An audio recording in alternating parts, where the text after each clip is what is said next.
ಬೆಟ್ಟದಡಿ ಮನೆಗೆ ಮಲ್ಲಿಗೆಯಾಗು, ಕಲ್ಲಾಗು ಕಷ್ಟಗಳ ಹೊಸ ಚಿಗುರು ಹಳೆ ಬೇರು ಕೂಡಿರಲು ಮರಸೊಬಗು, ಹೊಸ ಯುಕ್ತಿ ಹಳೆ ತತ್ವ ನಗುವು ಸಹಜದ ಧರ್ಮ, ನಗಿಸುವುದು ಪರಧರ್ಮ, ನಗುವ ಕೇಳುತ್ತ ನಗುವುದ ವಿಷಯದ ಧರ್ಮ, ನಗುವ ನಗಿಸುವ ನಗಿಸಿ ನಗುತ್ತ ಬಾಳುವ ವರವ ನಿಗೆ ನೀನು ಬೇಡಿಕೊಳ್ಳೋ ಮಂಕುತಿಮ್ಮ.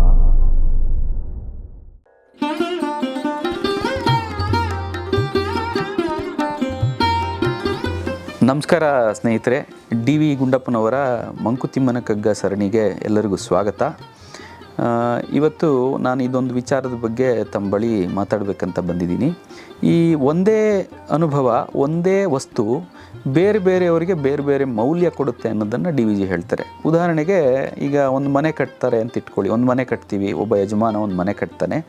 ಆ ಮನೆ ಕಟ್ಟಬೇಕಾದ್ರೆ ಆ ಯಜಮಾನನಿಗೆ ತನ್ನ ಜೀವಮಾನದ ದುಡಿಮೆನ ಅಲ್ಲಿ ಒಂದು ಗೂಡು ಕಟ್ಕೋಬೇಕು ಅನ್ನೋ ಒಂದು ಒಂದು ಕನಸನ್ನು ಸಾಕಾರ ಮಾಡ್ಕೋಬೇಕು ಅನ್ನೋ ಒಂದು ಉದ್ದೇಶ ಇದ್ದರೆ, ಒಬ್ಬ ಆರ್ಕಿಟೆಕ್ಟು ಅಥವಾ ವಾಸ್ತುಶಿಲ್ಪಿಗೆ ತಾನು ಎಂಥ ಒಳ್ಳೆ ಡಿಸೈನರು ಅನ್ನೋದನ್ನು ಈ ಮನೆ ಮುಖಾಂತರ ನಾನು ಜನಕ್ಕೆ ತೋರಿಸ್ಬೇಕು ಅನ್ನೋ ಒಂದು ಆಸೆ ಇರ್ತದೆ. ಅದೇ ಒಬ್ಬ ಕಾಂಟ್ರಾಕ್ಟ್ರು, ಒಬ್ಬ ಮೇಸ್ತ್ರಿ ಅಥವಾ ಒಬ್ಬ ಕಾರ್ಪೆಂಟ್ರು, ಅವರಿಗೆಲ್ಲ ಒಂದು ಪ್ರಾಜೆಕ್ಟಾಗಿ ಸಿಕ್ಕಿ ಅವರಿಗೆ ಏನೋ ಒಂದು 4 ಕಾಸು ಸಂಪಾದನೆ ಆಗೋದು ಇರ್ತದೆ. ಇದನ್ನು ಡಿ ವಿ ಜಿಯವರು ಹೇಗೆ ಹೇಳಿದ್ದಾರೆ ಮಂಕುತಿಮ್ಮನ ಕಗ್ಗದಲ್ಲಿ ಅನ್ನೋದನ್ನು ನೋಡೋಣ. ಗಿಡದಿ ನಗುತ್ತಿರುವ ಹೂ ಪ್ರಕೃತಿ ಸಖನಿಗೆ ಚಂದ, ಮಡದಿ ಮುಡಿದಿರುವ ಹೂ ಯುವಕಂಗೆ ಚಂದ, ಗುಡಿಯೊಳು ಕೊಡುವ ಹೂ ದೈವ ಭಕ್ತಗೆ ಚಂದ, ಬಿಡಿಗಾಸು ಹೂವೊಳಗೆ ಮಂಕುತಿಮ್ಮ ಅಂತ ಹೇಳ್ತಾರೆ ಡಿ ವಿ ಜಿಯವರು.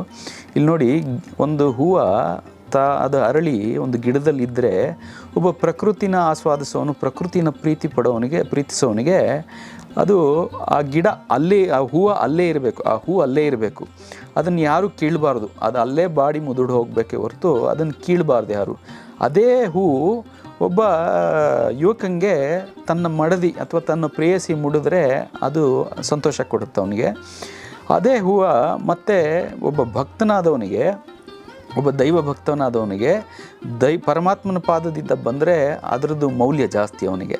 ಆದರೆ ಈ ಗಿಡದಲ್ಲಿ ನಗ್ತಿರೋ ಹೂ ಏನಿಗೆ ಪ್ರಕೃತಿ ಸಖನಿಗೆ ಚಂದ, ಮತ್ತು ಗುಡಿಯೊಳು ಕೊಡುವ ಹೂ ದೈವ ಭಕ್ತನಿಗೆ ಚಂದ ಅಂತ ಹೇಳಿ ಕೊನೆಗೆ ಡಿ ವಿ ಜಿ ಹೇಳ್ತಾರೆ, ಈ ಬಿಡಿಗಾಸು ಹೂ ಒಳಗೆ ಮಂಕುತಿಮ್ಮ. ಈ ಹೂವು ಮಾರೋನಿದನಲ್ಲ, ಅವನಿಗೇನದರಿಂದ ಪ್ರಯೋಜನ ಅಂದರೆ ಅದರಿಂದ 4 ಕಾಸು ಸಂಪಾದನೆ ಆಗಿದ್ದೇ ಅವನಿಗೆ ಪ್ರಯೋಜನ, ಅದನ್ನಷ್ಟೇ ಅವನು ನೋಡ್ತಾನೆ.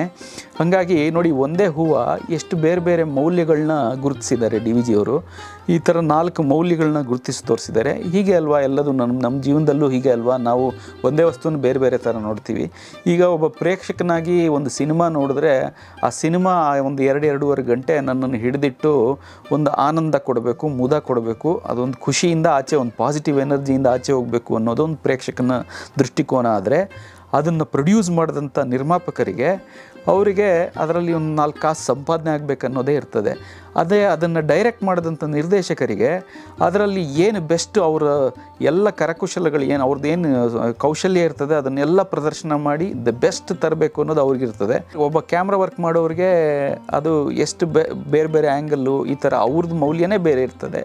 ಹಾಗಾಗಿ ಒಂದೇ ವಸ್ತು, ಒಂದೇ ಸಿನಿಮಾ ಅಥವಾ ಒಂದೇ ಮನೆ ಅಥವಾ ಒಂದೇ ಹೂವು ಬೇರೆ ಬೇರೆ ಮೌಲ್ಯಗಳನ್ನ ಹೇಗೆ ಪ್ರತಿಪಾದಿಸುತ್ತೆ ನಮ್ಮ ಜೀವನಗಳಲ್ಲಿ ಅನ್ನೋದನ್ನು ಡಿ ವಿ ಜಿ ಇಲ್ಲಿ ಹೇಳ್ತಾರೆ. ನಾವು ಇದನ್ನು ಹೆಂಗೆ ಅಳವಡಿಸ್ಕೊಳ್ಬೋದು ನಮ್ಮ ಜೀವನದಲ್ಲಿ, ನಾವು ಯೋಚನೆ ಮಾಡೋಣ. ನಮಸ್ಕಾರ.